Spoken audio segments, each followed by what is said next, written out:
أعوذ بالله من الشيطان الرجيم. بسم الله الرحمن الرحيم. ألف لام ميم. ذلك الكتاب لا ريب فيه هدى للمتقين الذين يؤمنون بالغيب ويقيمون الصلاة ومما رزقناهم ينفقون والذين يؤمنون بما أنزل إليك وما أنزل من قبلك وبالآخرة هم يوقنون أولئك على هدى من ربهم وأولئك هم المفلحون. إن الذين كفروا سواء عليهم أأنذرتهم أم لم تنذرهم لا يؤمنون. ختم الله على قلوبهم وعلى سمعهم وعلى أبصارهم غشاوة ولهم عذاب عظيم. ومن الناس من يقول آمنا بالله وباليوم الآخر وما هم بمؤمنين يخادعون الله والذين آمنوا وما يخدعون إلا أنفسهم وما يشعرون. في قلوبهم مرض فزادهم الله مرضا ولهم عذاب أليم بما كانوا يكذبون. وإذا قيل لهم لا تفسدوا في الأرض قالوا إنما نحن مصلحون ألا إنهم هم المفسدون ولكن لا يشعرون. وإذا قيل لهم آمنوا كما آمن الناس قالوا أنؤمن كما آمن السفهاء ألا إنهم هم السفهاء ولكن لا يعلمون. وإذا لقوا الذين آمنوا قالوا آمنا وإذا خلوا إلى شياطينهم قالوا إنا معكم إنما نحن مستهزئون الله يستهزئ بهم ويمدهم في طغيانهم يعمهون. أولئك الذين اشتروا الضلالة بالهدى فما ربحت تجارتهم وما كانوا مهتدين. مثلهم كمثل الذي استوقد نارا فلما أضاءت ما حوله ذهب الله بنورهم وتركهم في ظلمات لا يبصرون صم بكم عمي فهم لا يرجعون. أو كصيب من السماء فيه ظلمات ورعد وبرق يجعلون أصابعهم في آذانهم من الصواعق حذر الموت والله محيط بالكافرين. يكاد البرق يخطف أبصارهم كلما أضاء لهم مشوا فيه وإذا أظلم عليهم قاموا ولو شاء الله لذهب بسمعهم وأبصارهم إن الله على كل شيء قدير. يا أيها الناس اعبدوا ربكم الذي خلقكم والذين من قبلكم لعلكم تتقون الذي جعل لكم الأرض فراشا والسماء بناء وأنزل من السماء ماء فأخرج به من الثمرات رزقا لكم فلا تجعلوا لله أندادا وأنتم تعلمون. وإن كنتم في ريب مما نزلنا على عبدنا فأتوا بسورة من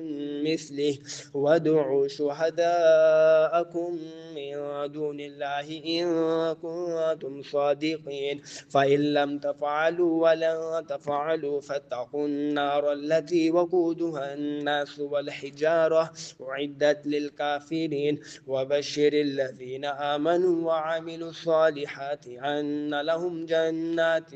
تجري من تحتها الأنهار كلما رزقوا منها من ثمرة رزقا قالوا هذا الذي رزقنا من قبل وأتوا به متشابها ولهم فيها أزواج مطهرة وهم فيها خالدون. إن الله لا يستحيي أن يضرب مثلا ما بعوضة فما فوقها فأما الذين آمنوا فيعلمون أنه الحق من ربهم وأما الذين كفروا فيقولون ماذا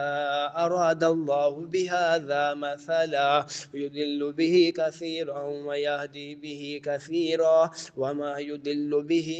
إلا الفاسقين الذين ينقضون عهد الله من بعد ميثاقه ويقطعون ما أمر الله به أن يوصل ويفسدون في الأرض أولئك هم الخاسرون. كيف تكفرون بالله وكنتم أمواتا فأحياكم ثم يميتكم ثم يحييكم ثم إليه ترجعون. هو الذي خلق لكم ما في الأرض جميعا ثم استوى إلى السماء فسواهن 7 سماوات وهو بكل شيء عليم. وإذ قال ربك للملائكة إني جاعل في الأرض خليفة قالوا أتجعل فيها من يفسد فيها ويسفك الدماء ونحن نسبح بحمدك ونقدس لك قال إني أعلم ما لا تعلمون. وعلم آدم الأسماء كلها ثم عرضهم على الملائكة فقال أنبئوني بأسماء هؤلاء إن كنتم صادقين. قالوا سبحانك لا علم لنا إلا ما علمتنا إنك أنت العليم الحكيم. قال يا آدم أنبئهم بأسمائهم فلما أنبأهم بأسمائهم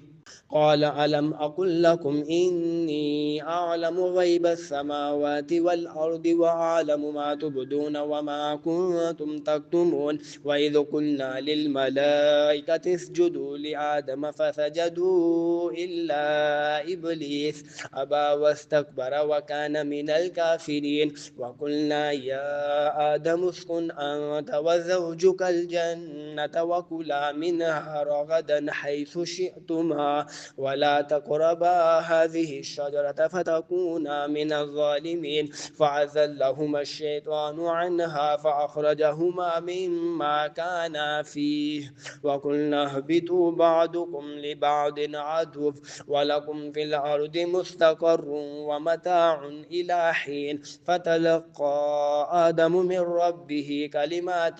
فتاب عليه إنه هو التواب الرحيم. قلنا اهبطوا منها جميعا فإما يأتينكم مني هدى فمن تبع هداي فلا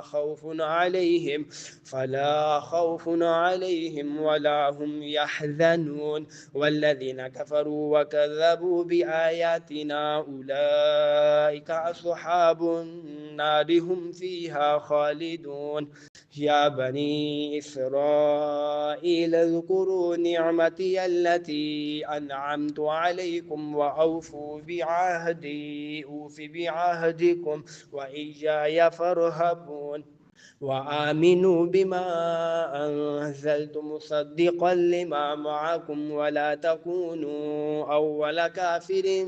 به ولا تشتروا بآياتي ثمنا قليلا وإياي فاتقون. ولا تلبسوا الحق بالباطل وتكتموا الحق وأنتم تعلمون. وأقيموا الصلاة وآتوا الزكاة واركعوا مع الراكعين. أتأمرون الناس بالبر وتنسون أنفسكم وأنتم تتلون الكتاب أفلا تعقلون. واستعينوا بالصبر والصلاة وإنها لكبيرة إلا على الخاشعين الذين يظنون أنهم ملاقو ربهم وأنهم إليه راجعون.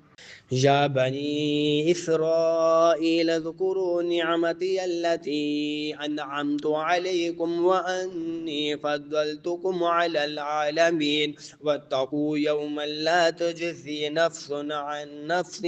شيئا ولا يقبل منها شفاعة ولا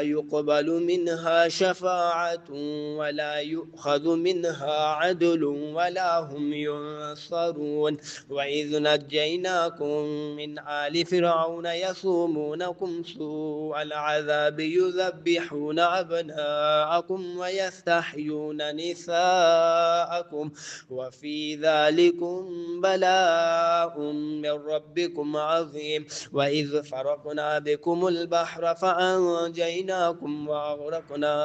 آل فرعون وأنتم تنظرون. وإذ واعدنا موسى 40 ليلة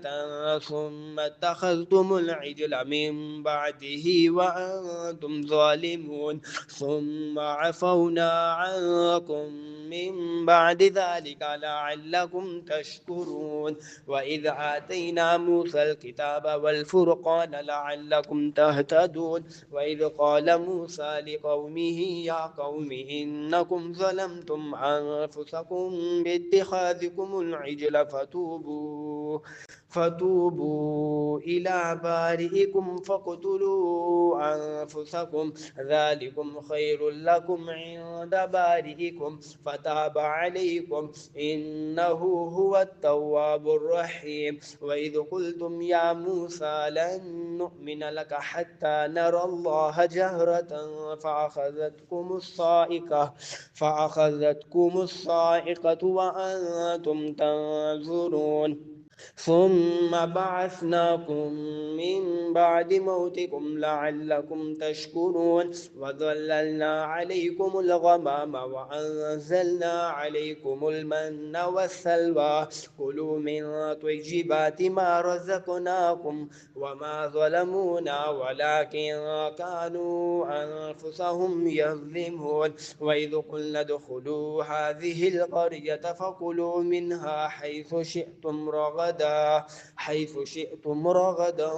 وادخلوا الباب سجدا وقولوا حطة نغفر لكم خطاياكم وسنزيد المحسنين. فبدل الذين ظلموا قولا غير الذي قيل لهم فأنزلنا على الذين ظلموا رجزا من السماء بما كانوا يفسقون. وإذ استسقى موسى لقومه فقلنا اضرب بعصاك الحجر فانفجرت منه 12 عينا قد علم كل أناس مشربهم كلوا واشربوا من رزق الله ولا تعثوا في الأرض مفسدين. وإذ قلتم يا موسى لن نصبر على طعام واحد فادع لنا ربك يخرج لنا مما تنبت الأرض من بقلها وكثائها وفومها وعدسها وبصلها قال أتستبدلون الذي هو أدنى بالذي هو خير اهبطوا مصرا فإن لكم ما سألتم وضربت عليهم الذلة والمسكنة وباءوا بغضب من الله ذلك بأنهم كانوا يكفرون بآيات الله ويقتلون النبيين بغير الحق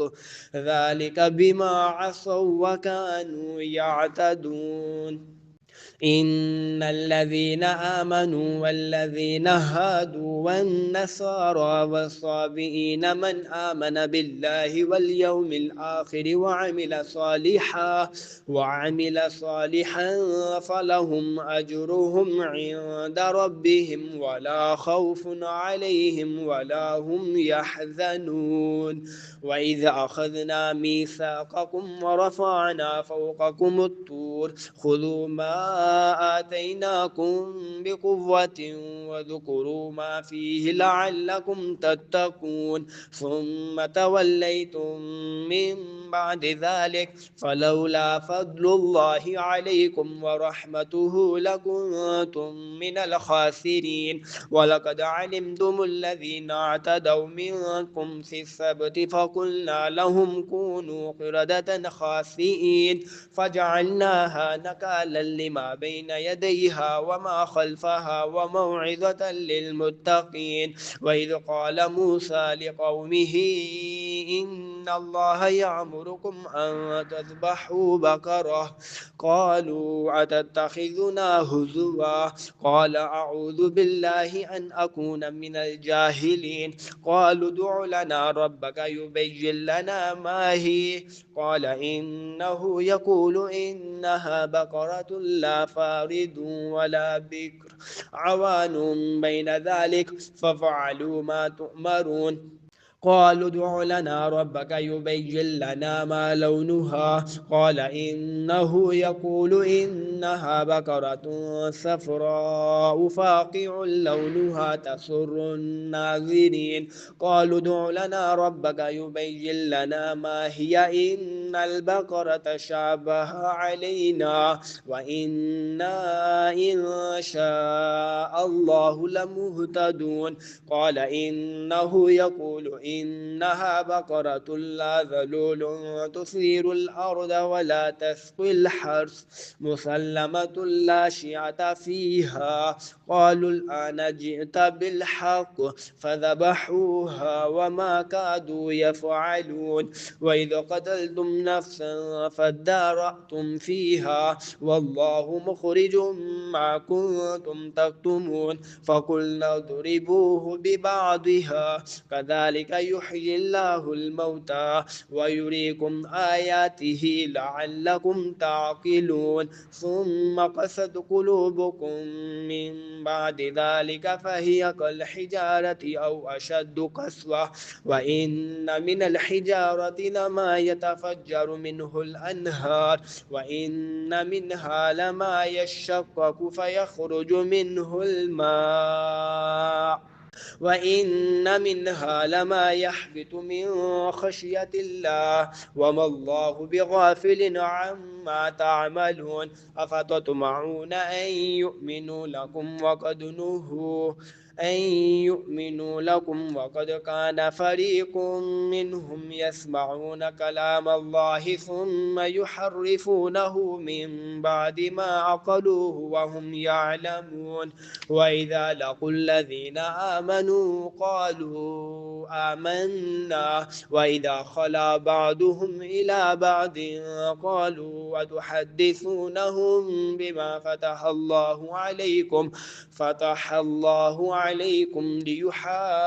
ليحاجوكم به عند ربكم أفلا تعقلون. أولا يعلمون أن الله يعلم ما يسرون وما يعلنون. ومنهم أميون لا يعلمون الكتاب إلا أماني وإنهم إلا يظنون. فويل للذين يكتبون الكتاب بأيديهم ثم يقولون هذا من عند الله ليشتروا به ثمنا قليلا فويل لهم مما كتبت أيديهم وويل لهم مما يكسبون. وقالوا لن تمسنا النار إلا أياما معدودة قل أتخذتم عند الله عهدا فلن يخلف الله عهده أم تقولون على الله ما لا تعلمون. بلى من كسب سيئة وأحاطت به خطيئته فأولئك أصحاب النار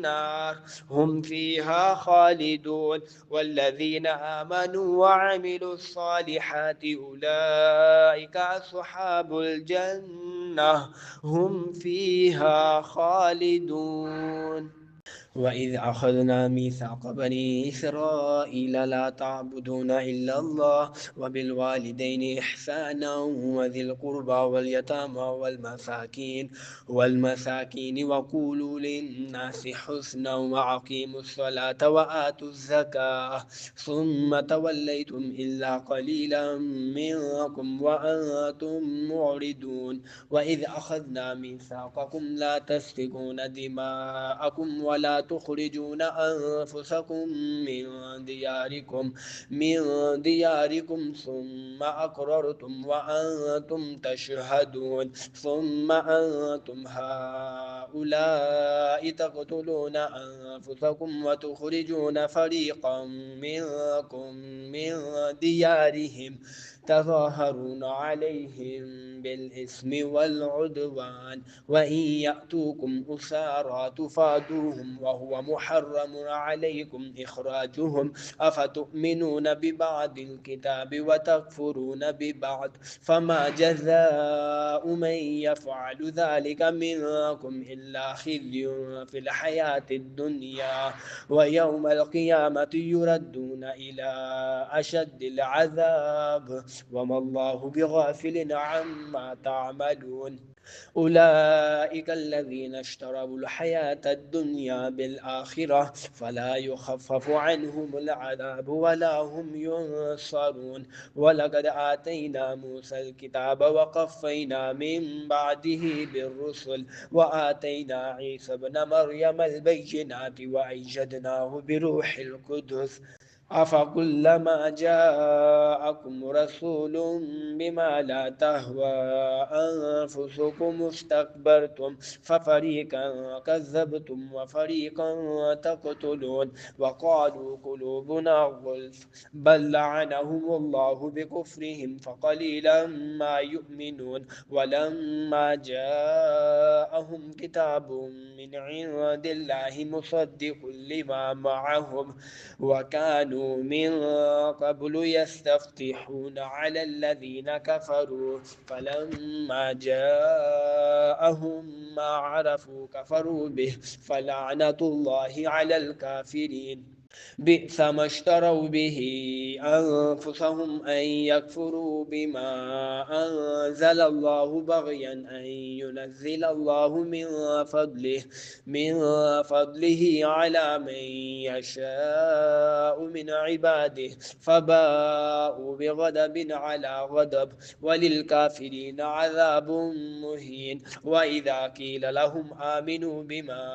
أنزل الله قالوا نؤمن بما أنزل علينا ويكفرون بما وراءه وهو الحق مصدقا لما معهم قل فلم تقتلون أنبياء الله من قبل إن كنتم مؤمنين ولقد جاءكم موسى بالبينات ثم اتخذتم العجل من بعده وأنتم ظالمون وإذ أخذنا ميثاقكم ورفعنا فوقكم الطور خذوا ما آتيناكم بقوة واسمعوا قالوا سمعنا وعصينا وأشربوا في قلوبهم العجل بكفرهم قل بئس ما يأمركم به إيمانكم إن كنتم مؤمنين قل إن كانت لكم الدار الآخرة عند الله خالصة من دون الناس فتمنوا الموت إن كنتم صادقين ولن يتمنوه أبدا بما قدمت أيديهم والله عليم بالظالمين ولتجدنهم أحرص الناس على حياة ومن الذين أشركوا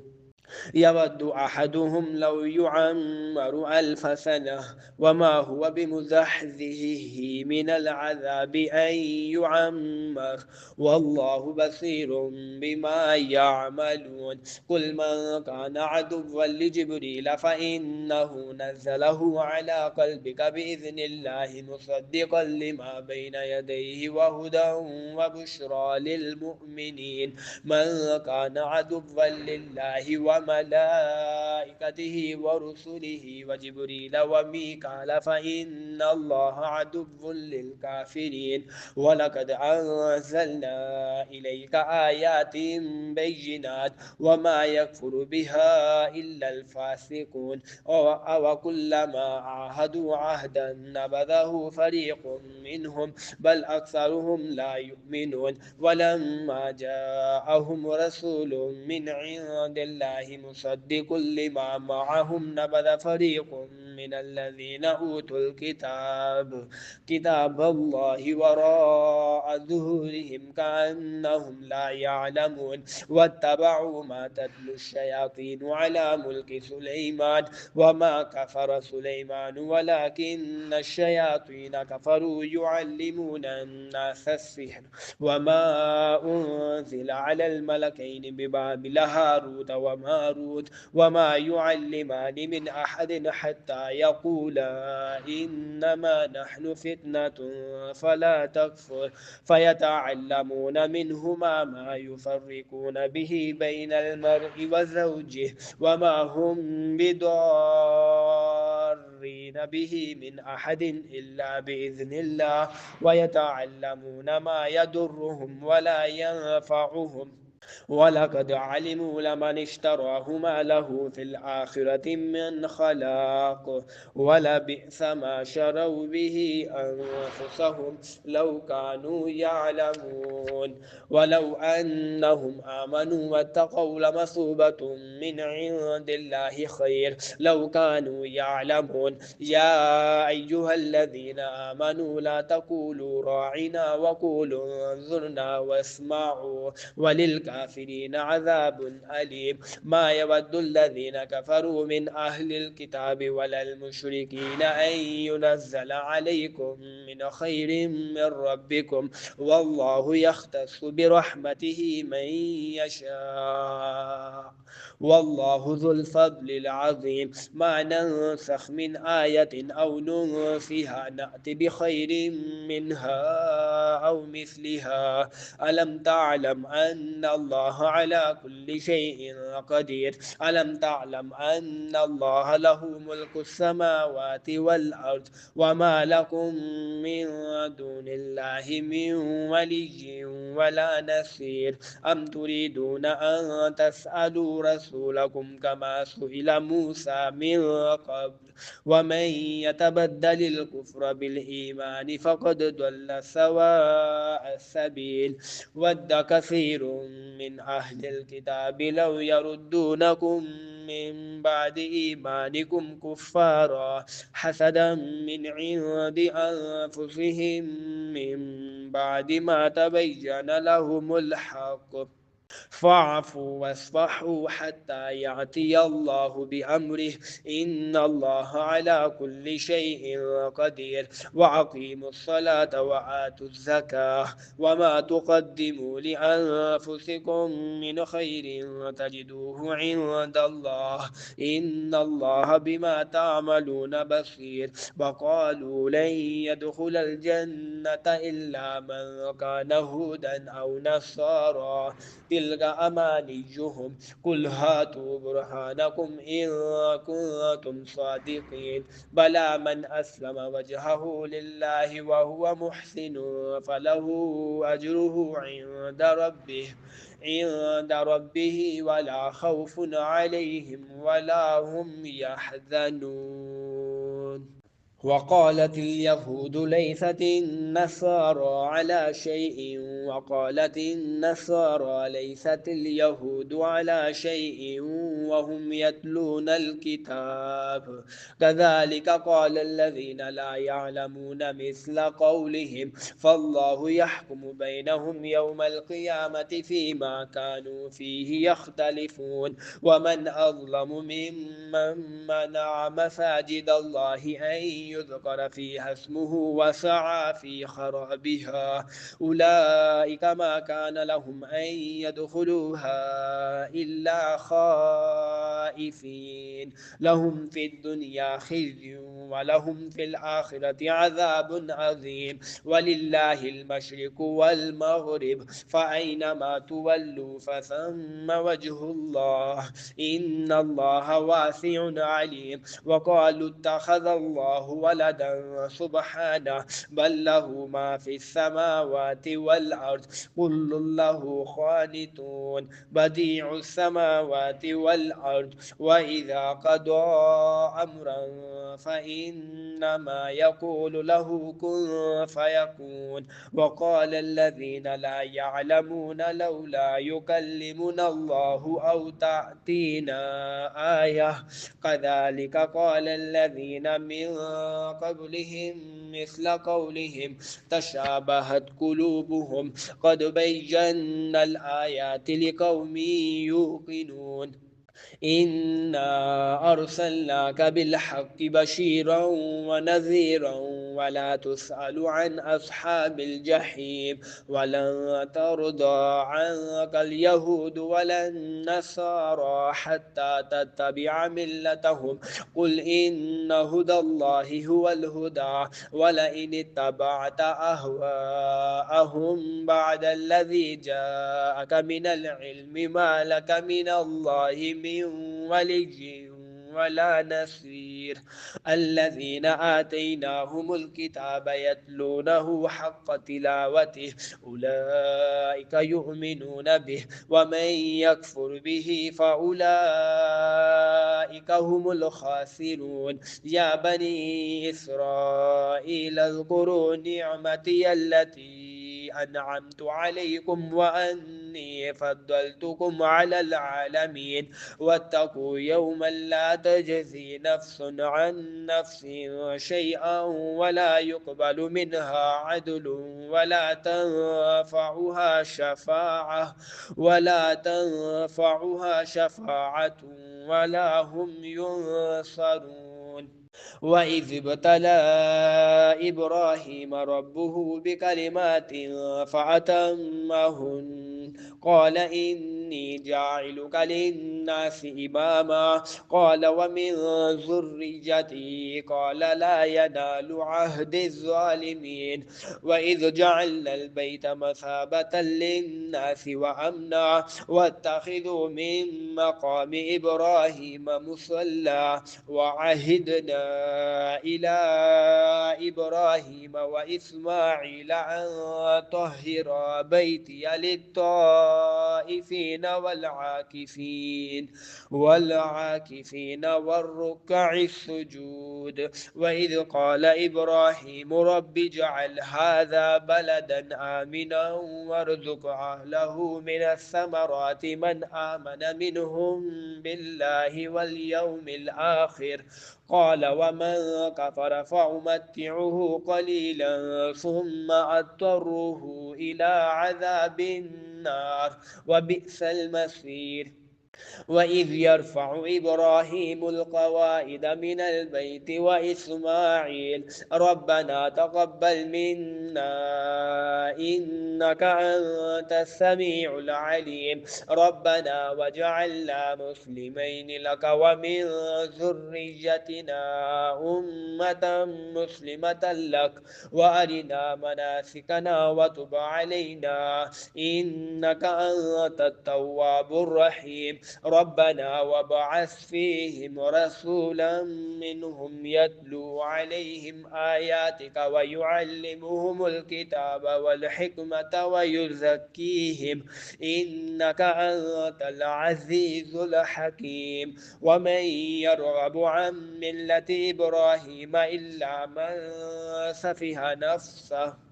ولقد اصطفيناه في الدنيا وإنه في الآخرة لمن الصالحين إذ قال له ربه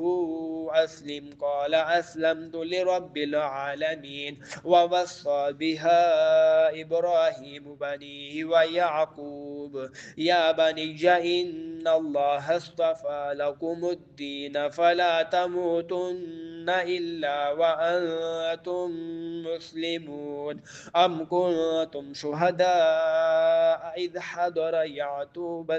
يعقوب الموت إذ قال لبنيه ما تعبدون من بعدي قالوا نعبد إلهك وإله آبائك إبراهيم وإسماعيل وإسحاق إلها واحدا ونحن له مسلمون مسلمون تلك أمة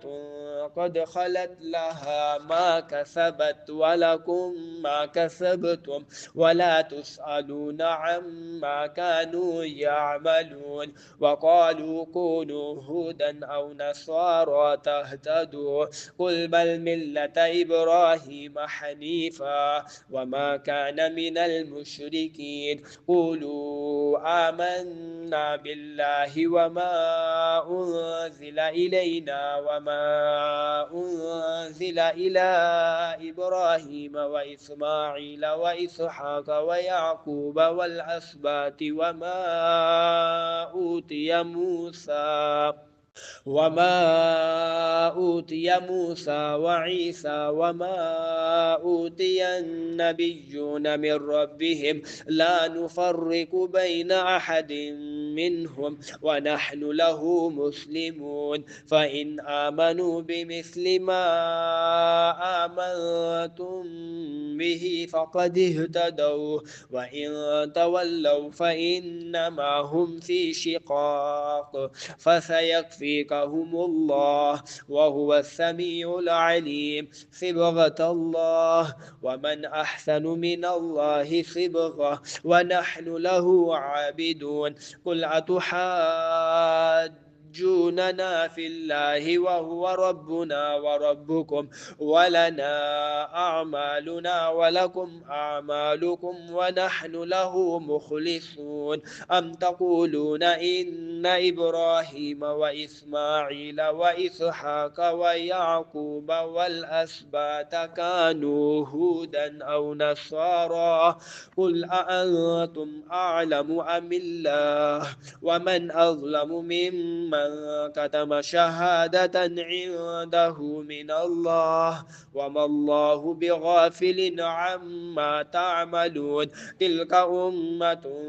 قد خلت لها ما كسبت ولكم ما كسبتم ولا تسألون عما كانوا يعملون سيقول السفهاء من الناس ما ولاهم عن قبلتهم التي كانوا عليها قل لله المشرق والمغرب يهدي من يشاء إلى صراط مستقيم وكذلك جعلناكم أمة وسطا لتكونوا شهداء على الناس ويكون الرسول عليكم شهيدا وما جعلنا القبلة التي كنت عليها إلا لنعلم من يتبع الرسول ممن ينقلب على عقبيه وإن كانت لكبيرة إلا على الذين هدى الله وما كان الله ليضيع إيمانكم إن الله بالناس لرؤوف رحيم قد نرى تقلب وجهك في السماء فلنولينك قبلة ترضاها فول وجهك شطر المسجد الحرام وحيث ما كنتم فولوا وجوهكم شطره وإن الذين أوتوا الكتاب ليعلمون أنه الحق من ربهم وما الله بغافل عما يعملون ولئن أتيت الذين أوتوا الكتاب بكل آية ما تبعوا قبلتك وما أنت بتابع قبلتهم وما بعضهم بتابع قبلة بعض ولئن اتبعت أهواءهم من بعد ما جاءك من العلم إنك إذا لمن الظالمين الذين آتيناهم الكتاب يعرفونه كما يعرفون أبناءهم وإن فريقا منهم ليكتمون الحق وهم يعلمون الحق من ربك فلا تكونن من الممترين ولكل وجهة هو موليها فاستبقوا الخيرات أينما تكونوا يأتي بكم الله جميعا إن الله على كل شيء قدير ومن حيث خرجت فول وجهك شطر المسجد الحرام وإنه للحق من ربك وما الله بغافل عما تعملون ومن حيث خرجت فول وجهك شطر المسجد الحرام وحيث ما كنتم فولوا وجوهكم شطره لئلا يكون للناس عليكم حجة إلا الذين ظلموا منهم فلا تخشوهم واخشوني ولأتم نعمتي عليكم ولعلكم تهتدون كما أرسلنا فيكم رسولا منكم يتلو عليكم آياتنا ويزكيكم ويعلمكم الكتاب والحكمة ويعلمكم ما لم تكونوا تعلمون فاذكروني أذكركم واشكروا لي ولا تكفرون يا أيها الذين آمنوا استعينوا بالصبر والصلاة إن الله مع الصابرين ولا تقولوا لمن يقتل في سبيل الله أموات بل أحياء ولكن لا تشعرون ولنبلونكم بشيء من الخوف والجوع ونقص من الأموال والأنفس والثمرات وبشر الصابرين الذين إذا أصابتهم مصيبة قالوا إنا لله وإنا إليه راجعون أولئك عليهم صلوات من ربهم ورحمة وأولئك هم المهتدون إن الصفا والمروة من شعائر الله فمن حج البيت أو اعتمر فلا جناح عليه أن يطوف بهما ومن تطوع خيرا فإن الله شاكر عليم إن الذين يكتمون ما أنزلنا من البينات والهدى من بعد ما بيناه للناس في الكتاب أولئك يلعنهم الله ويلعنهم اللاعنون إلا الذين تابوا وأصلحوا وبينوا فأولئك أتوب عليهم وأنا التواب الرحيم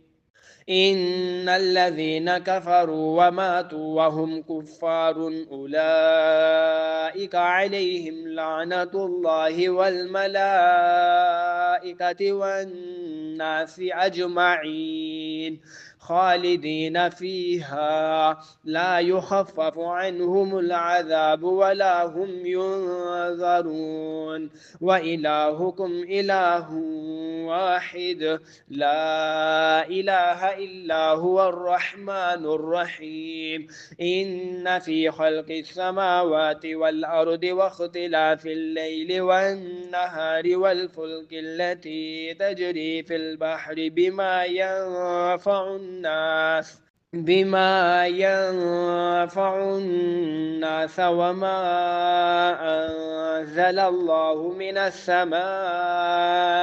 من ماء فأحيا به الأرض بعد موتها وبث فيها من كل دابة وتصريف الرياح والسحاب المسخر بين السماء والأرض لآيات لقوم يعقلون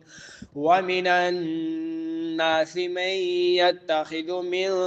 دون الله أندادا يحبونهم كحب الله والذين آمنوا أشد حبا لله ولو يرى الذين ظلموا إذ يرون العذاب أن القوة لله جميعا وأن الله شديد العذاب إذ تبرأ الذين اتبعوا من الذين اتبعوا ورأوا العذاب وتقطعت بهم الأسباب وقال الذين اتبعوا لو أن لنا كرة فنتبرأ منهم كما تبرأوا منا كذلك يريهم الله أعمالهم حسرات عليهم وما هم بخارجين من النار يا أيها الناس كلوا مما في الأرض حلالا طيبا ولا تتبعوا خطوات الشيطان إنه لكم عدو مبين إنما يعمركم بالسوء والفحشاء وأن تقولوا على الله ما لا تعلمون وإذا قيل لهم اتبعوا ما أنزل الله قالوا بل نتبع ما ألفينا عليه آباءنا أولو كان آباؤهم لا يعقلون شيئا ولا يهتدون ومثل الذين كفروا كمثل الذي ينعق بما لا يسمع إلا دعاء ونداء صم بكم عمي فهم لا يعقلون يا أيها الذين آمنوا كلوا من طيبات ما رزقناكم واشكروا لله إن كنتم إياه تعبدون إنما حرم عليكم الميتة والدم ولحم الخنزير وما أهل به لغير الله فمن اضطر غير باغ ولا عاد فلا إثم عليه إن الله غفور رحيم إن الذين يكتمون ما أنزل الله من الكتاب ويشترون به ثمنا قليلا أولئك ما يأكلون في بطونهم إلا النار ولا يكلمهم الله يوم القيامة ولا يزكيهم ولهم عذاب أليم أولئك الذين اشتروا الضلالة بالهدى والعذاب بالمغفرة فما أصبرهم على النار ذلك بأن الله نزل الكتاب بالحق وإن الذين اختلفوا في الكتاب لفي شقاق بعيد ليس البر أن تولوا وجوهكم قبل المشرق والمغرب ولكن البر من آمن بالله واليوم الآخر والملائكة والكتاب والنبيين وآتى المال على حبه ذوي القربى واليتامى والمساكين وابن السبيل والسائلين وفي الرقاب وأقام الصلاة وآتى الزكاة والموفون بعهدهم إذا عاهدوا والصابرين في البأساء والضراء وحين البعث أولئك الذين صدقوا وأولئك هم المتقون يا أيها الذين آمنوا كتب عليكم القصاص في القتلى الحر بالحر والعبد بالعبد والأنثى بالأنثى فمن عفي له من أخيه شيء فاتباع بالمعروف وأداء إليه بإحسان ذلك تخفيف من ربكم ورحمة فمن اعتدى بعد ذلك فله عذاب أليم ولكم في القصاص حياة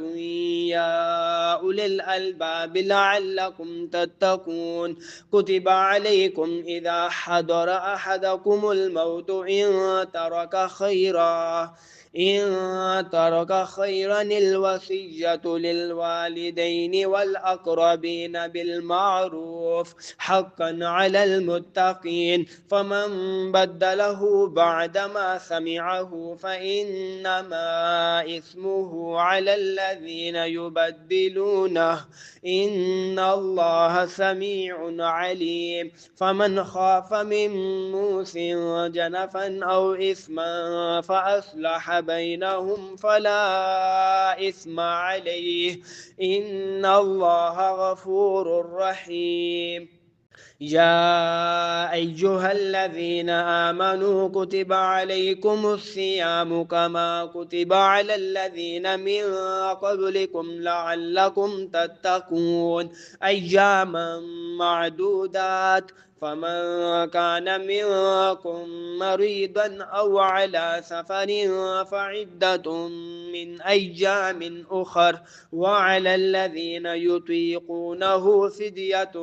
طعام مسكين فمن تطوع خيرا فهو خير له وأن تصوموا خير لكم إن كنتم تعلمون شهر رمضان الذي أنزل فيه القرآن هدى للناس وبينات من الهدى والفرقان فمن شهد منكم الشهر فليصمه ومن كان مريضا أو على سفر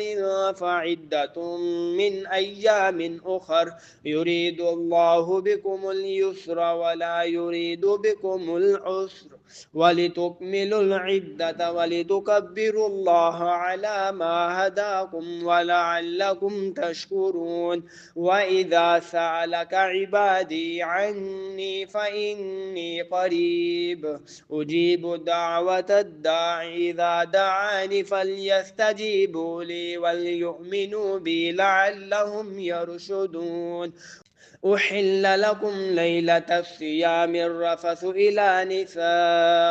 نسائكم هن لباس لكم وأنتم لباس لهن علم الله أنكم كنتم تختانون أنفسكم فتاب عليكم وعفى عنكم فالآن باشروهن وابتغوا ما كتب الله لكم وكلوا واشربوا حتى يتبين لكم الخيط الأبيض من الخيط الأسود من الفجر ثم أتموا الصيام إلى الليل ولا تباشروهن وأنتم عاكفون في المساجد تلك حدود الله فلا تقربوها كذلك يبين الله آياته للناس لعلهم يتقون ولا تأكلوا أموالكم بينكم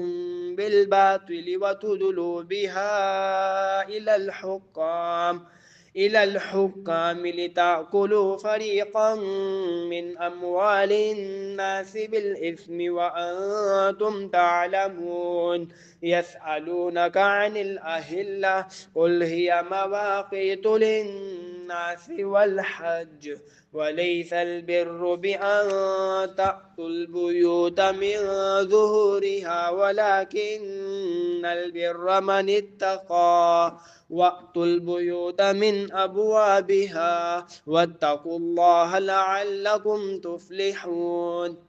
وقاتلوا في سبيل الله الذين يقاتلونكم ولا تعتدوا إن الله لا يحب المعتدين وقتلوهم حيث ثقفتموهم وأخرجوهم من حيث أخرجوكم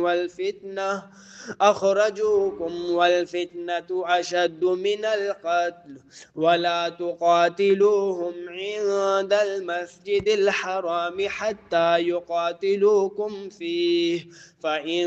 قاتلوكم فاقتلوهم، كذلك جزاء الكافرين. فإن انتهوا فإن الله غفور رحيم. وقاتلوهم حتى لا تكون فتنة ويكون الدين لله، فإن انتهوا فلا عدوان إلا على الظالمين. الشهر الحرام بالشهر الحرام والحرمات قصاص، فمن اعتدى عليكم فاعتدوا عليه بمثل ما اعتدى عليكم، واتقوا الله واعلموا أن الله مع المتقين. وأنفقوا في سبيل الله ولا تلقوا بأيديكم إلى التهلكة وأحسنوا إن الله يحب المحسنين. وأتموا الحج والعمرة لله، فإن أحسرتم فما استيسر من الهدي ولا تحلقوا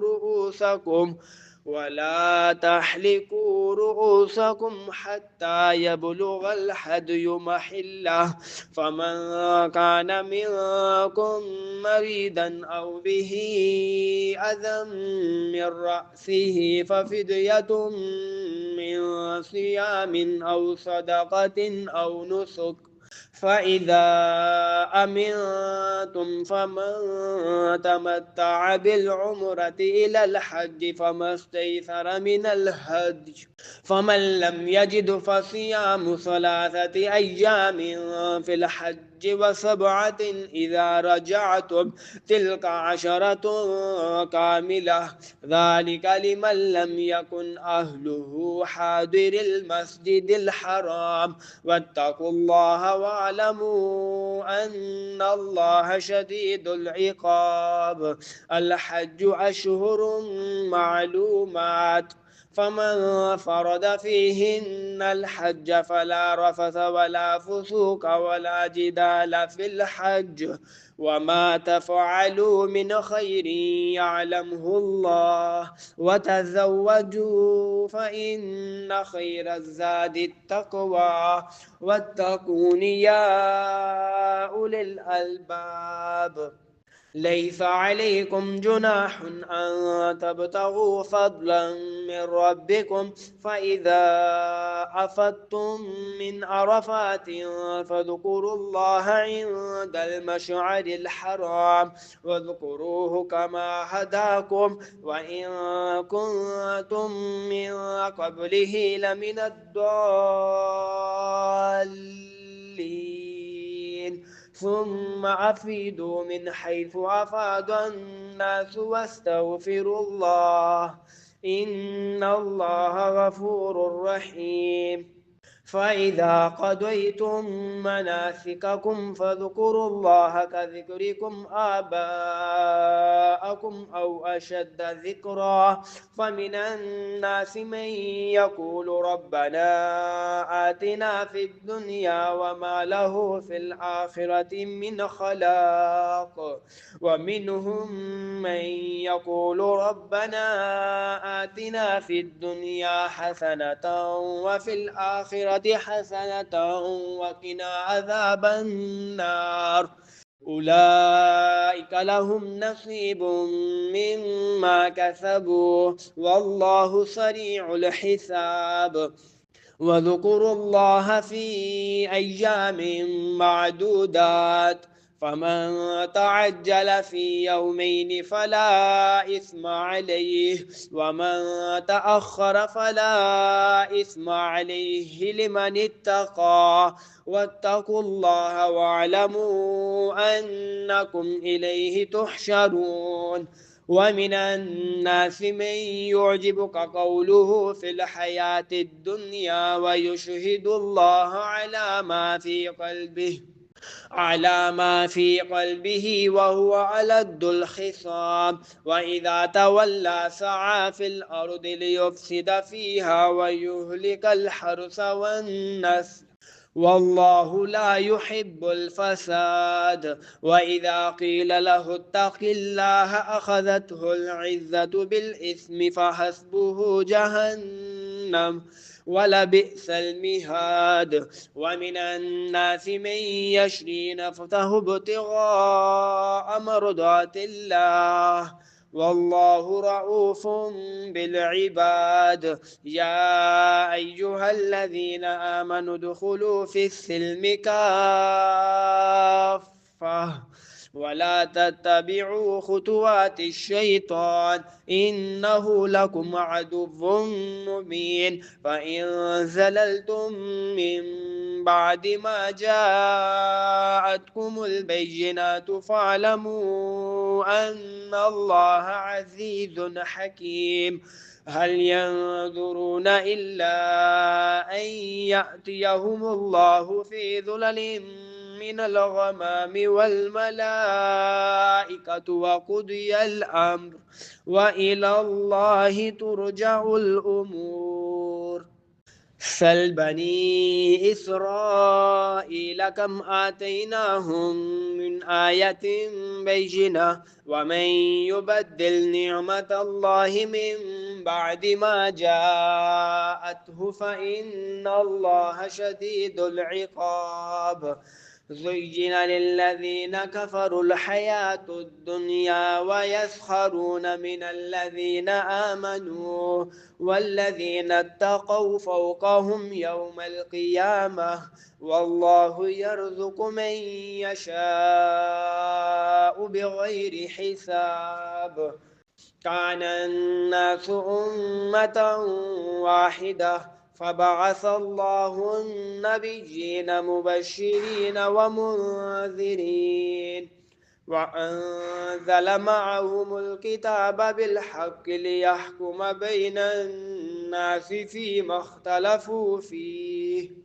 وما اختلف فيه إلا الذين أوتوه من بعد ما جاءتهم البينات بغيا بينهم فهدى الله الذين آمنوا لما اختلفوا فيه من الحق بإذنه والله يهدي من يشاء إلى صراط مستقيم. أم حسبتم أن تدخلوا الجنة ولما يأتكم مثل الذين خلوا من قبلكم مستهم البأساء والضراء وزلزلوا حتى يقول الرسول والذين آمنوا معه متى نصر الله ألا إن نصر الله قريب. يسألونك ماذا ينفقون قل ما أنفقتم من خير فللوالدين والأقربين واليتامى والمساكين وابن السبيل وما تفعلوا من خير فإن الله به عليم. كتب عليكم القتال وهو كره لكم وعسى أن تكرهوا شيئا وهو خير لكم وعسى أن تحبوا شيئا وهو شر لكم والله يعلم وأنتم لا تعلمون. يسألونك عن الشهر الحرام قتال فيه قل قتال فيه كبير وصد عن سبيل الله وكفر به والمسجد الحرام وإخراج أهله منه أكبر عند الله والفتنة أكبر من القتل ولا يزالون يقاتلونكم حتى يردوكم عن دينكم إن استطاعوا ومن يرتد منكم عن دينه فيمت وهو كافر فأولئك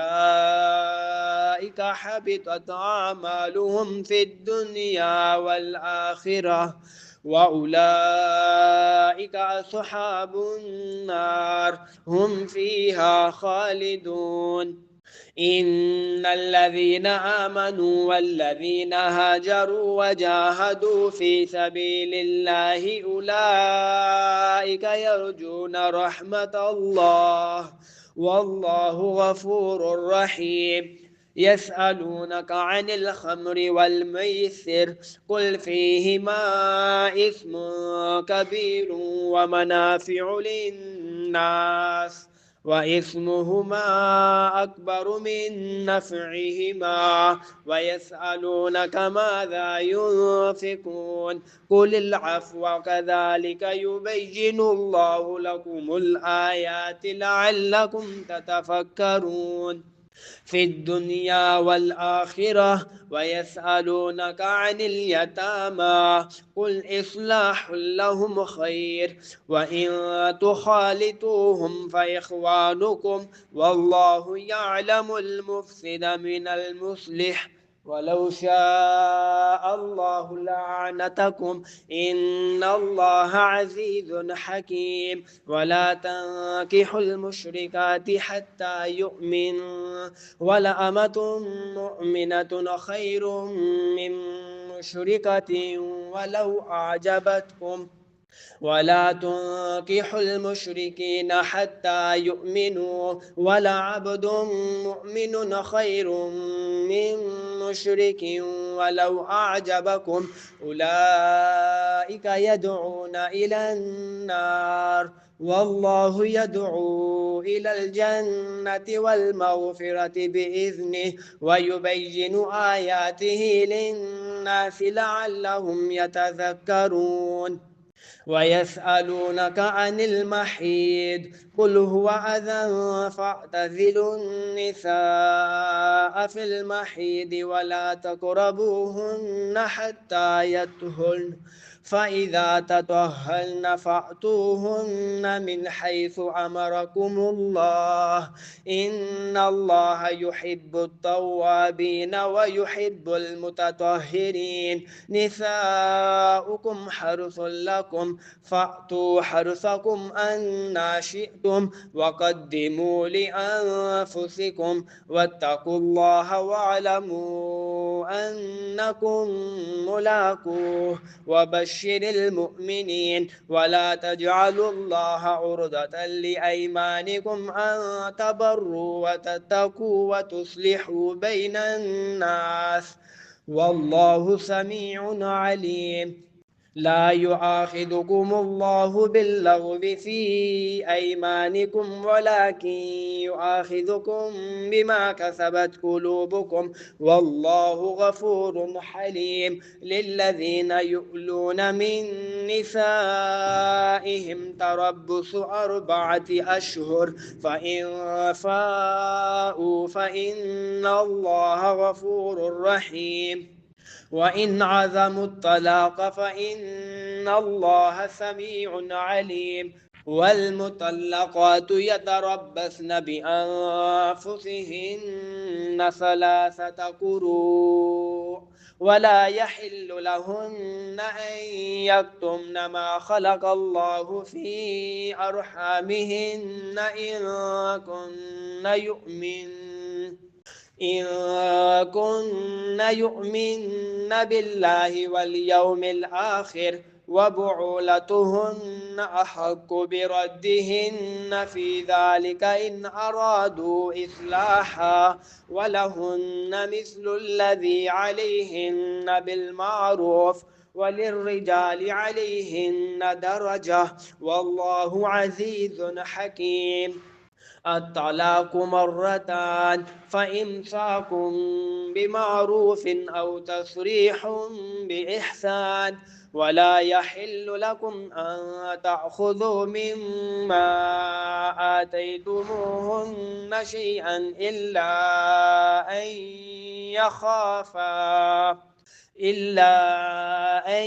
يخافا ألا يقيما حدود الله فإن خفتم ألا يقيما حدود الله فلا جناح عليهما فيما افتدت به تلك حدود الله فلا تعتدوها ومن يتعد حدود الله فأولئك هم الظالمون. فإن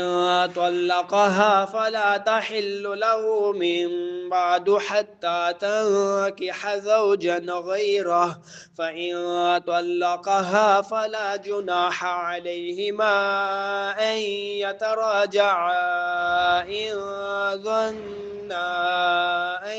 يقيما حدود الله، وتلك حدود الله يبينها لقوم يعلمون. وإذا طلقتم النساء فبلغن أجلهن فأمسكوهن بمعروف أو سرحوهن بمعروف، ولا تمسكوهن ضرارا لتعتدوا، ومن يفعل ذلك فقد ظلم نفسه. ولا تتخذوا آيات الله هزوا واذكروا نعمة الله عليكم وما أنزل عليكم من الكتاب والحكمة يعظكم به، واتقوا الله واعلموا أن الله بكل شيء عليم. وإذا طلقتم النساء فبلغن أجلهن فلا تعضلوهن أن ينكحن أزواجهن إذا تراضوا بينهم بالمعروف، ذلك يوعظ به من كان منكم يؤمن بالله واليوم الآخر، ذلكم أزكى لكم وأطهر، والله يعلم وأنتم لا تعلمون. والوالدات يرضعن أولادهن حولين كاملين لمن أراد أن يتم الرضاعة، وعلى المولود له رزقهن وكسوتهن بالمعروف، لا تكلف نفس إلا وسعها، لا تضار والدة بولدها ولا مولود له بولده، وعلى الوارث مثل ذلك، فإن أرادا فصالا عن تراض منهما وتشاور فلا جناح عليهما. وإن أردتم أن تسترضعوا أولادكم فلا جناح عليكم إذا سلمتم ما آتيتم بالمعروف، واتقوا الله واعلموا أن الله بما تعملون بصير. والذين يتوفون منكم ويذرون أزواجا يتربصن بأنفسهن 4 أشهر وعشرا، فإذا بلغن أجلهن فلا جناح عليكم فيما فعلن في أنفسهن بالمعروف، والله بما تعملون خبير. ولا جناح عليكم فيما عرضتم به من خطبة النساء أو أكننتم في أنفسكم، علم الله أنكم ستذكرونهن ولكن لا تواعدوهن سرا إلا أن تقولوا قولا معروفا، ولا تعزموا عقدة النكاح حتى يبلغ الكتاب أجله، واعلموا أن الله يعلم ما في أنفسكم فاحذروه، واعلموا أن الله غفور حليم. لا جناح عليكم إن طلقتم النساء النساء ما لم تمسوهن أو تفردوا لهن فريضة ومتعوهن على الموسع قدره وعلى المقتر قدره متاعا بالمعروف حقا على المحسنين. وإن طلقتموهن من قبل أن تمسوهن وقد فرضتم لهن فريضة فنصف ما فرضتم إلا أن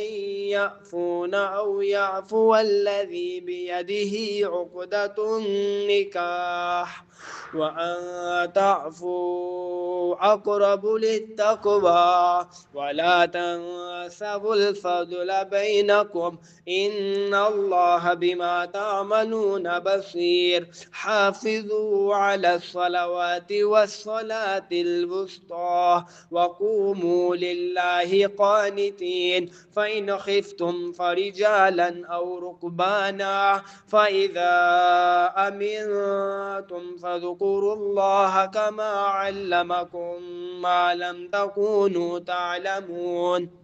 والذين يتوفون منكم ويذرون أزواجا وصية لأزواجهم متاعا إلى الحول غير إخراج فإن خرجن فلا جناح عليكم فيما فعلن في أنفسهن من معروف والله عزيز حكيم. وللمطلقات متاع بالمعروف حقا على المتقين كذلك يبين الله لكم آياته لعلكم تعقلون. ألم تر إلى الذين خرجوا من ديارهم وهم ألوف حذر الموت فقال لهم الله موتوا ثم أحياهم إن الله لذو فضل على الناس ولكن أكثر الناس لا يشكرون. وقاتلوا في سبيل الله واعلموا أن الله سميع عليم. من ذا الذي يقرض الله قرضا حسنا فيضاعفه له أضعافا كثيرة والله يقبض ويبسط وإليه ترجعون. ألم تر إلى الملأ من بني إسرائيل من بعد موسى إذ قالوا لنبي له مبعث لنا ملكا نقاتل في سبيل الله قال هل عسيتم إن كتب عليكم القتال ألا تقاتلوا قالوا وما لنا ألا نقاتل في سبيل الله وقد أخرجنا من ديارنا وأبنائنا فلما كتب عليهم القتال تولوا إلا قليلا منهم والله عليم بالظالمين. وقال لهم نبيهم إن الله قد بعث لكم طالوت ملكا قالوا أنى يكون له الملك علينا ونحن أحق بالملك منه ولم يؤت سعة من المال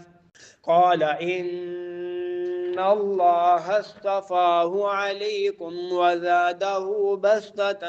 في العلم والجسم والله يؤتي ملكه من يشاء والله واسع عليم. وقال لهم نبيهم إن آية ملكه أن يأتيكم التابوت فيه سكينة من ربكم وبقية مما ترك آل موسى وآل هارون آل موسى وآل هارون تحمله الملائكة إن في ذلك لآية لكم إن كنتم مؤمنين فلما فصل طالوت بالجنود قال إن الله مبتليكم بنهر فمن شرب منه فليس مني ومن لم يطعمه فإنه مني إلا من اغترف غرفة بيده فشربوا منه إلا قليلا منهم فلما جاوزه هو والذين آمنوا معه قالوا لا طاقة لنا اليوم بجالوت وجنوده قال الذين يظنون أنهم ملاقو الله كم من فئة قليلة غلبت فئة كثيرة بإذن الله والله مع الصابرين ولما برزوا لجالوت وجنوده قالوا ربنا أفرغ علينا صبرا وثبت أقدامنا وانصرنا على القوم الكافرين فهزموهم بإذن الله وقتل داود جالوت وآتاه الله الملك والحكمة وعلمه مما يشاء ولولا دفع الله الناس بعضهم ببعض لفسدت الأرض ولكن الله ذو فضل على العالمين تلك آيات الله نتلوها عليك بالحق وإنك لمن المرسلين تلك الرسل فضلنا بعضهم على بعض منهم من كلم الله ورفع بعضهم درجات وآتينا عيسى ابن مريم البينات وأيدناه بروح القدس ولو شاء الله ما اقتتل الذين من بعدهم من بعد ما جاءتهم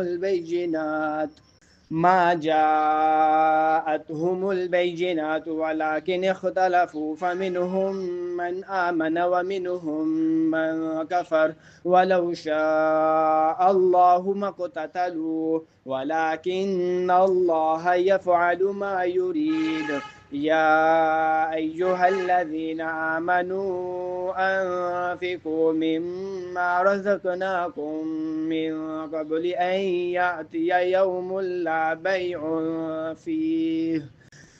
بيع فيه ولا خلة ولا شفاعة والكافرون هم الظالمون الله لا إله إلا هو الحي القيوم لا تأخذه سنة ولا نوم له ما في السماوات وما في الأرض من ذا الذي يشفع عنده إلا بإذنه يعلم ما بين أيديهم وما خلفهم ولا يحيطون بشيء من علمه إلا بما شاء وسع كرسيه السماوات والأرض ولا يؤوده حفظهما وهو العلي العظيم لا إكراه في الدين قد تبين الرشد من الغي فمن يكفر بالطاغوت ويؤمن بالله فقد استمسك بالعروة الوثقى لا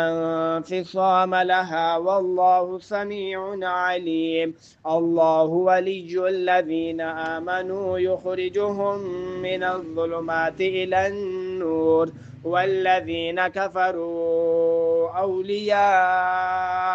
الطاغوت يخرجونهم من النور إلى الظلمات أولئك أصحاب النار هم فيها خالدون ألم تر إلى الذي حاج حج إبراهيم في ربه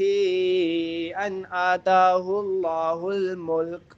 إذ قال إبراهيم ربي الذي يحيي ويميت قال أنا أحيي وأميت قال إبراهيم فإن الله يأتي بالشمس من المشرق فأت بها من المغرب فبهت الذي كفر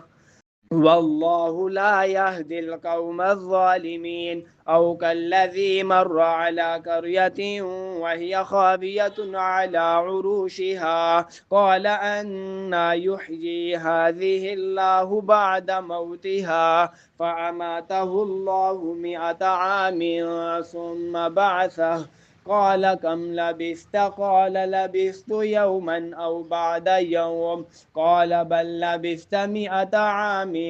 فانظر إلى طعامك وشرابك لم يتسنه وانظر إلى حمارك ولنجعلك آية للناس وانظر إلى العظام كيف ننشدها ثم نكسوها لحما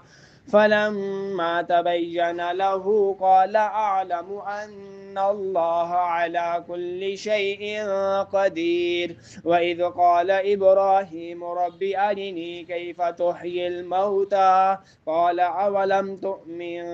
قال بلى ولكن ليطمئن قلبي قال فخذ 4 من الطير فصرهن إليك ثم اجعل على كل جبل منهن جزعا ثم ادعهن يأتينك سعيا واعلم أن الله عزيز حكيم مثل الذين ينفقون أموالهم في سبيل الله كمثل حبة أنبتت 7 سنابل في كل سنبلة 100 حبة والله يضاعف لمن يشاء والله واسع عليم الذين ينفقون أموالهم في سبيل الله ثم لا يتبعون ما أنفقوا منا ولا أذى لهم أجرهم عند ربهم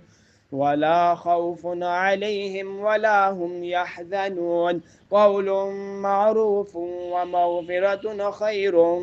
من صدقة يتبعها أذى والله غني حليم يا أيها الذين آمنوا لا تبطلوا صدقاتكم بالمن والأذى كالذي ينفق ماله رئاء الناس ولا يؤمن بالله واليوم الآخر فمثله كمثل صفوان عليه تراب فأصابه وابل فتركه صلدا لا يقدرون على شيء مما كسبوا والله لا يهدي القوم الكافرين ومثل الذين ينفقون أموالهم ابتغاء مرضات الله وتثبيتا من أنفسهم كمثل جنة بربوة أصابها وابل فآتت أكلها ضعفين فإن لم يصبها وابل فطل والله بما تعملون بصير أيود أحدكم أن تكون له جنة من نخيل وأعناب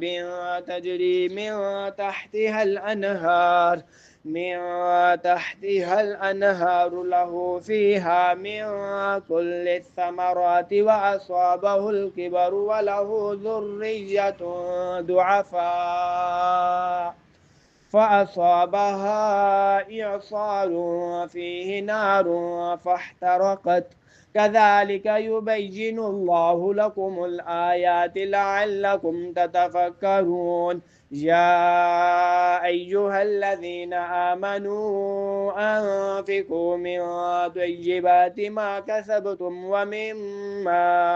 أخرجنا لكم من الأرض ولا تيمموا الخبيث منه تنفقون ولستم بآخذيه إلا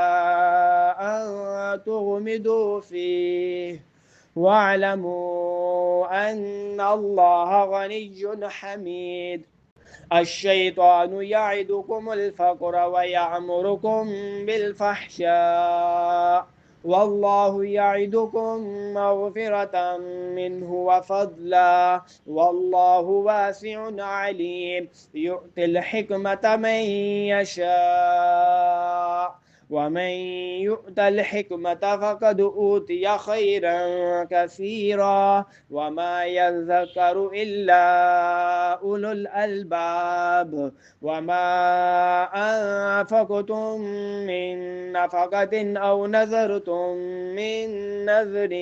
فإن الله يعلمه وما للظالمين من أنصار. إن تبدوا الصدقات فنعما هي وإن تخفوها وتؤتوها الفقراء فهو خير لكم ويكفر عنكم من سيئاتكم والله بما تعملون خبير. ليس عليك هداهم ولكن الله يهدي من يشاء وما تنفقوا من خير فلأنفسكم وما تنفقون إلا ابتغاء وجه الله وما تنفقوا من خير يوفى إليكم وأنتم لا تظلمون. للفقراء الذين أحصروا في سبيل الله لا يستطيعون ضربا في الأرض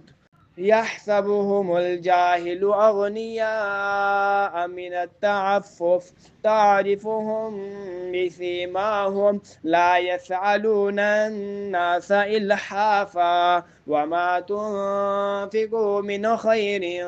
فإن الله به عليم. الذين ينفقون أموالهم بالليل والنهار سرا وعلانية فلهم أجرهم عند ربهم ولا خوف عليهم ولا هم يحزنون. الذين يأكلون الربا لا يقومون إلا كما يقوم الذي يتخبطه الشيطان من المس ذلك بأنهم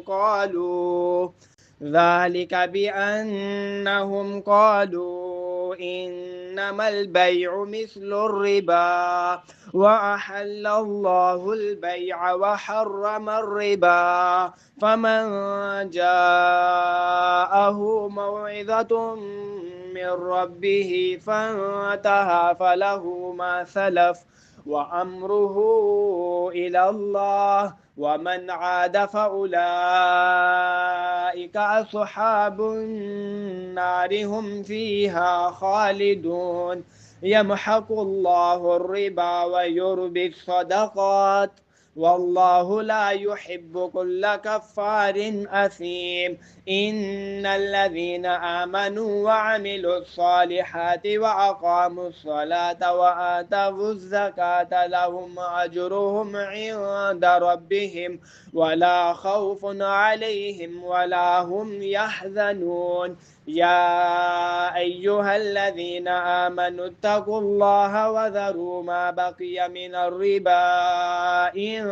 كنتم مؤمنين فإن لم تفعلوا فاحذروا بحرب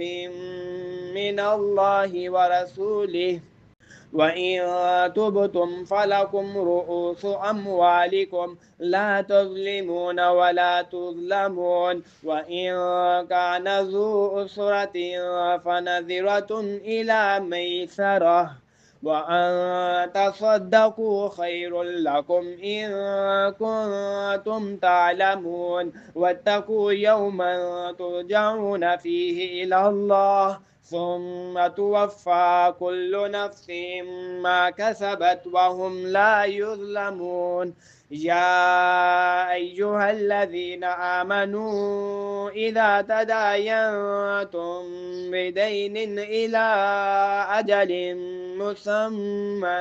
فاكتبوه وليكتب بينكم كاتب بالعدل ولا يأب كاتب أن يكتب كما علمه الله فليكتب وليملل الذي عليه الحق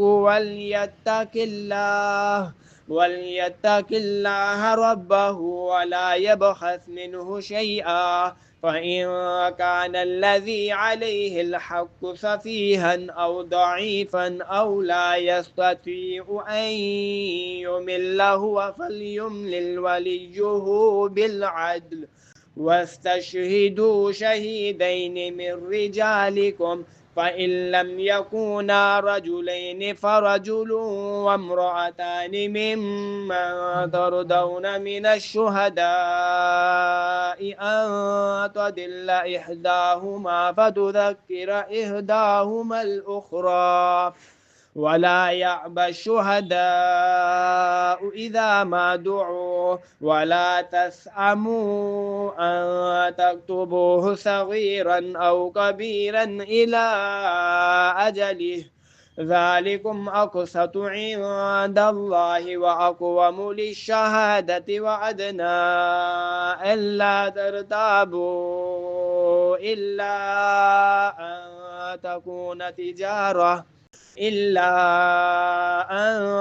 تكون تجارة حاضرة تديرونها بينكم فليس عليكم جناح ألا تكتبوها وأشهدوا إذا تبايعتم ولا يضار كاتب ولا شهيد وإن تفعلوا فإنه فسوق بكم واتقوا الله ويعلمكم الله والله بكل شيء عليم. وإن كنتم على سفر ولم تجدوا كاتبا فرهان مقبوضة فإن أمن بعضكم بعدا فليؤد الذي اؤتمن أمانته وليتق الله ربه ولا تكتموا الشهادة ومن يكتمها فإنه آثم قلبه والله بما تعملون عليم. لله ما في السماوات وما في الأرض وإن تبدوا ما في أنفسكم أو تخفوه يحاسبكم به الله فيغفر لمن يشاء ويعذب من يشاء والله على كل شيء قدير. آمن الرسول بما أنزل إليه من ربه والمؤمنون كل آمن بالله وملائكته وكتبه ورسله لا نفرق بين أحد من رسله وقالوا سمعنا وأطعنا غفرانك ربنا وإليك المصير. لا يكلف الله نفسا إلا وسعها لها ما كسبت وعليها ما اكتسبت ربنا لا تؤاخذنا إن نسينا أو أخطأنا ربنا ولا تحمل علينا إثرا كما حملته على الذين من قبلنا ربنا ولا تحملنا ما لا طاقة لنا به واعف عنا واغفر لنا وارحمنا